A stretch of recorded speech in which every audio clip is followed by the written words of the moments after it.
I patted him on the shoulder, and when he turned around, I hit him with everything I had. I struck from the tops of my boots, putting in all 205 pounds. I felt his nose crunch and blood flow, and when he raised his hands to his face, I punched him in the stomach and got a load off from him as he doubled over. Another blow to the side of the head and he collapsed to the ground. I thought about kicking his ass a half dozen times, but then I thought, what the heck? He got the message. I turned to Darcy and said, I think I broke his nose. Maybe you can kiss him and everything will be fine. And then I turned and walked away from the woman who wore my wedding ring and the man who was my best friend. It was Darcy's sister's birthday party, and it was held at Barney's Roadhouse. We pushed a few tables together, drank and danced to the live band, and everyone had a great time. We had been there for a little over 2 hours when something caught my attention. My girlfriend Darcy was dancing with my best friend Mark, and while that in itself was nothing new, what caught my attention was the fact that his hand slid down her back and came to rest on her ass, and she didn't push it away or do anything that he did not say. Then I noticed Mark's leg pressed against Darcy's leg, and again she didn't do anything. By then I was interested in both of them, and I moved over so I could watch them while pretending to talk to the others at the table. The music stopped, and a few seconds passed before they realized it and pulled away from each other. They returned to the table, and although they sat on opposite sides of each other, 4 chairs apart, I noticed that they were constantly looking at each other. On the next song, I was dancing with Darcy, and hugging her, I asked, "Everything is fine?" "Yes." "Why?" "You seem a little distant tonight. It's as if your thoughts are somewhere else or you have something significant on your mind." "It's just your imagination, baby. I'm fine, honestly." We stayed on the dance floor for 3 songs and then returned to our table. A couple of minutes later, Mark asked Darcy to dance, and I couldn't take my eyes off them. They danced side by side again, and his hand ended up on her ass. Darcy must have said something this time because he quickly pulled his hand away and glanced quickly in my direction. Half an hour later, Darcy got up to go to the toilet, and about a minute later, Mark stood up and followed her. I saw enough that night to make me suspicious, so I waited a couple of minutes and then got up and headed to the toilet. Mark wasn't in the restroom, and since we wouldn't have passed each other if he had headed back to the table, that meant he must have gone out the back door. As I reached for the doorknob, I suddenly realized that if Mark and Darcy were up to something, my exit through the back door would alert them and give them a chance to split up and then tell me that they were just going outside to escape the cigarette smoke and get some fresh air. I walked back through the bar, out the front door, and then walked as quietly as I could around the building. As I came around the northeast corner of the bar, I saw them. They hugged each other and kissed. They were so engrossed in each other that they didn't even hear me approaching them from behind. I had just finished putting all of Darcy's things that were in my apartment into trash bags when I heard someone knocking on the front door. The key inserted into the lock told me it was Darcy. I didn't look up from what I was doing when she came in, but I said, "You're just in time to get that shit out of here. I was just about to throw it in the trash." "Can we talk about this?" "No. I've seen enough tonight to know everything I need to know." "It wasn't what you think." "It doesn't matter, Darcy. I saw what I saw, and that was enough. You broke Mark's nose and dislocated his jaw. He got lucky.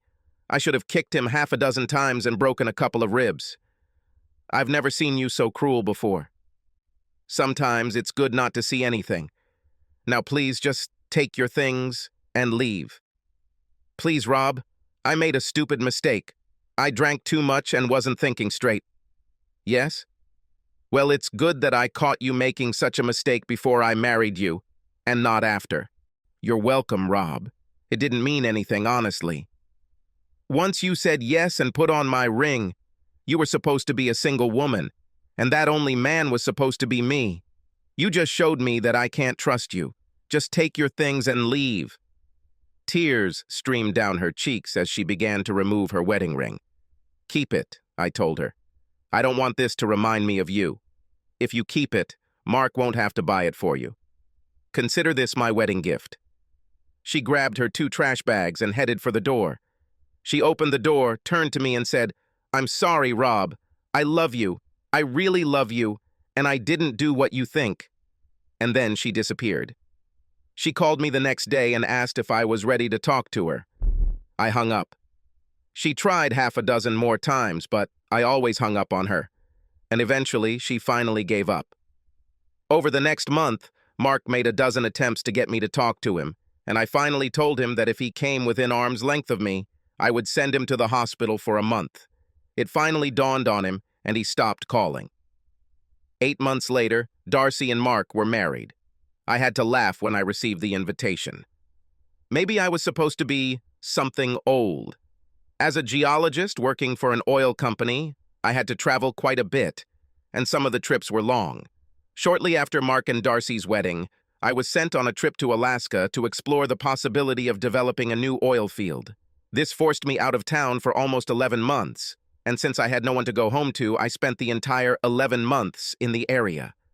When I did have some free time, I went sightseeing in either Alaska or Canada. Did I think about Darcy on cold nights? Yes, I did it. I thought about her a lot. I loved her with all my heart, and I was sure that she felt the same towards me. We met by chance. Literally. I wasn't paying as much attention to my driving as I should have been, and I backed into her car in the parking lot. She wasn't around, so I wrote down my name and office address on a piece of paper and slipped it under her windshield wiper. 3 hours later, the receptionist called me and said that some woman wanted to see me. She says you're waiting for her. I checked my calendar and didn't see any appointments for that day, but I didn't have anything important to do, so I told Fran to send this woman to my office. 2 minutes later, my office door opened and the most beautiful woman I had ever seen walked in. If there is such a thing as love at first sight, that's what happened to me right then. "Mr. Ellison, I'm Darcy Miller, and I'm here to accept your offer." My suggestion? "I'm afraid I don't understand." "Oh, wasn't that the dinner invitation you left under my windshield wiper blade? Although I do think that crashing into my car is a bit of an extreme way to meet me." "Invitation to dinner? I figure it was probably just a way for me to contact you so you could give me your insurance information. But I saw the look on your face when I walked in, so I decided to treat it like an invitation to dinner." It was all too fast for a guy like me, but I didn't lose my brain, so in the end, I managed to pull myself together enough to say, "Are you free tonight?" She was single, and 3 days later, when I walked her out the door after a date, she kissed me so hard that my knees went weak, and then she grabbed me by the tie and dragged me into her apartment. "I don't know if you felt the same way I did when I walked into your office," she said. "But the look on your face said you could do it, and I don't want to wait another dozen days while you try to force yourself to get me into bed." We lay there with our arms around each other, relaxing in the warm aftertaste of great lovemaking, and I asked, "What size ring are you wearing?" "My ring size? Why do you need to know that?" "I want to buy your engagement ring in the morning, and I need to know the size." "Are you proposing to me?" "Hey, you're the one who doesn't believe in wasting time. I'm just following your lead." 5.5. We set a date, but before it came, it was Barney's party. It wasn't until I got home that I learned that Mark and Darcy's marriage didn't last very long. It turns out that Mark had a hidden side that no one knew about. He was cruel. After he sent Darcy to the hospital emergency room for the 5th time, she decided she'd had enough and hit him over the head with a cast-iron frying pan, and while he lay in hospital with a broken cheekbone, she moved out and filed for divorce. I learned all this while having dinner with my cousin Richard and his wife Day. "Are you going to call her?" asked Dee. "Good God, no. Why are you even asking?" "Because in a way you are responsible for what happened between the two of them. How the hell could this happen? I haven't even been here for 11 months. Hell, I left town before they even got back from their honeymoon. Every fight they had was about you. Come on, Dee. They both disappeared from my life for a good 8 months before I went to Alaska. How the hell could I become part of their problems?" "Mark is a loser, Rob. You either didn't pay attention or you accepted it because he's been your best friend since third grade. But he's a loser. He can't hold down a job and can't do anything right.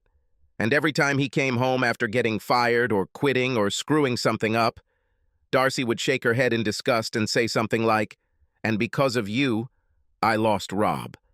The last time he sent her to the emergency room, they were at the Elks, and he had just lost another job. It's unclear whether he resigned or was fired, but he was whining about the foreman having a grudge against him, and Darcy told him to stop whining like a child and become a man for a change. Mark made a witty remark that she wouldn't recognize the man if someone bit her on the ass, and she said, "That's where you're wrong. I had a real man once, and I ruined everything. Are you coming at me and Rob again?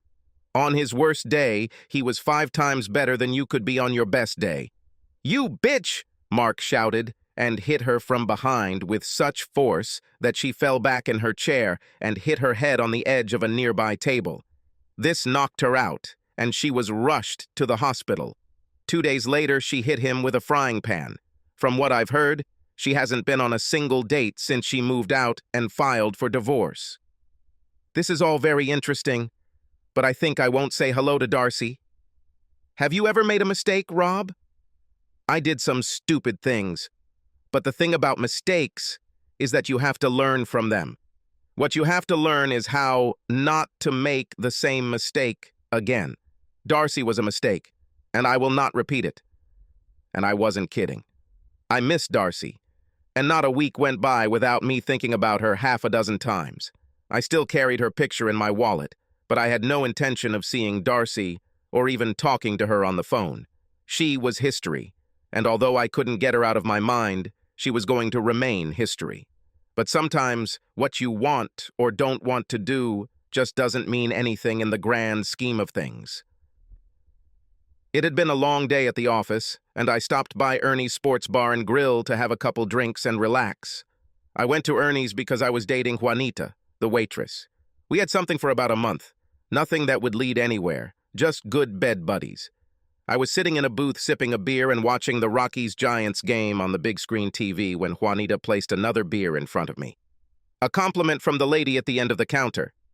I looked at the end of the counter and almost said, "That's not a lady, that's just Darcy."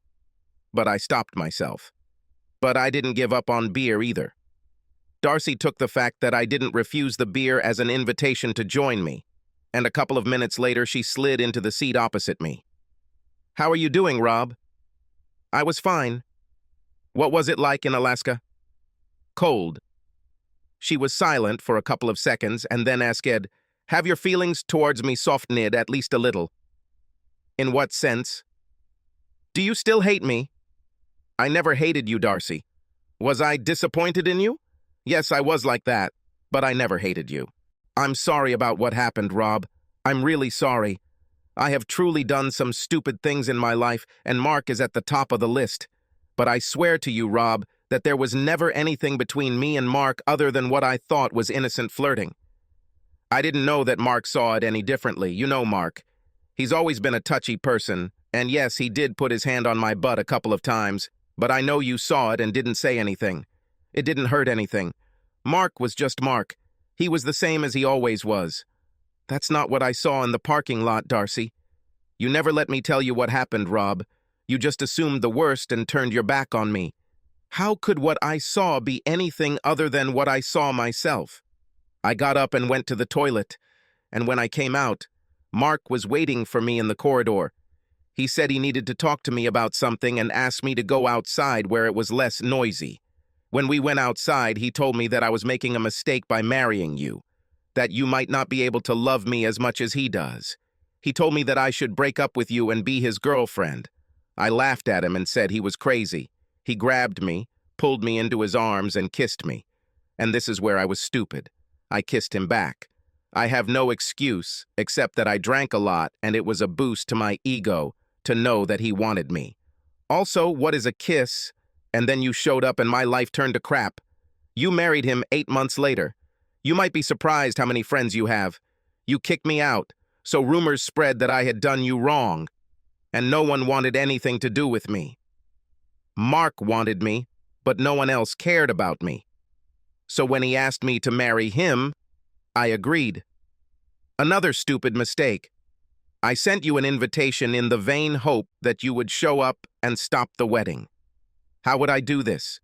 When it came to the part where the priest asks if there is anyone who knows why the wedding shouldn't take place, I was hoping that you would be there to speak up and say, yes, I'm against it, because she loves not him, but me. But you didn't. That would be true, Rob. Even when I said yes, I knew that I loved you and always will. Deep down, I knew I was making a mistake by marrying Mark. I should have turned and ran out of the church when they got to the "you, Darcy, take Mark" part of the ceremony, but I didn't have the courage. I didn't lie when I told you I loved you the night you threw me out of your apartment. So why are you telling me about this, Darcy? I want you back in my life, Rob.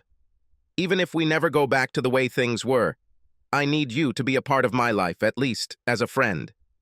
As I sat looking at her and listening to her, I thought about some of the things she said. Mark was a touchy guy, and he and Mark flirted a lot, but Darcy flirted with a lot of guys. It was just in her nature. This kiss bothered me. The image of Mark and Darcy hugging each other stuck in my head. Suddenly I realized that it wasn't the kiss itself that bothered me. These were hands. It was because of the way their arms were wrapped around each other. I got carried away once or twice, especially at Christmas parties when there was a chance to play under the mistletoe, but I never hugged the women I kissed. I've never hugged them the way Darcy and Mark hugged each other. On the other hand, did I attach too much importance to this? Was it really clear to me what exactly I was seeing? I was angry and furious. In my anger, did I see more in it than there actually was? Could everything have happened as Darcy claimed? Darcy sat there waiting for me to say something, but what could I say? I knew I still loved her. I knew I missed her. But the question was whether I dared to take the risk. This kiss and this hug will always be with me. The only thing I knew for sure was that I didn't know what to do. So I chose the easiest way out. You've given me something to think about, and while I'm not entirely sure I'll ever be able to bring myself to accept your version of what happened, I'll think about it. Maybe I'll call you in a couple of days. I saw the disappointment on her face, but she said, "At least that's something. It's more than what I had when I came here tonight and saw you sitting here. My cell phone number remains the same. Feel free to call me at any time of the day or night. I'm serious, Rob. I still love you, and I really want you back in my life." She stood up and left me to sit and watch her leave. I was waiting for Juanita to get home from work and was driving her home when she said, "Should I start looking for a new sex buddy?" "Why are you interested?" "I saw the way you looked at that woman who joined you in your booth. Moreover, I saw the way she looked at you. She's just someone I once knew." "Bullshit, Rob! There was something strong going on between the two of you, and it was obvious to anyone who could read the signs. Be honest, honey, how much time do I have?" "I'm not going anywhere." She paused and just looked at me for a bit and then said, "Yes, you're leaving, honey. You just don't know it yet." Once in her apartment, she quickly undressed and said, "Hurry up, honey. I want as much as possible before you leave." "Stop saying that." "I'm not going anywhere," I said, and wondered why she was so sure of this. As I undressed, I also wondered why Juanita and I had never interacted other than as fuck buddies, and almost immediately realized that I already knew the answer. She was fun. She was a sexy-looking lady and loved sex, but I just wasn't into her. I liked her. I really liked her, but I didn't love her. As I drove, I wondered why I started thinking about Darcy while having sex with Juanita. I've never done this before. Since I left Darcy, I have shared my bed with half a dozen women, and not once have thoughts of Darcy invaded my mind. Then, as Darcy returned to my thoughts, I began to think about what Darcy said earlier at Ernie's. Was it true? Could I believe her? In my anger that night, did I make what I saw mean more than it actually was? If we were to get back together, would I always wonder, and as a result, always be suspicious of her? That's what it really came down to. Trust. That's what a relationship requires. Trust.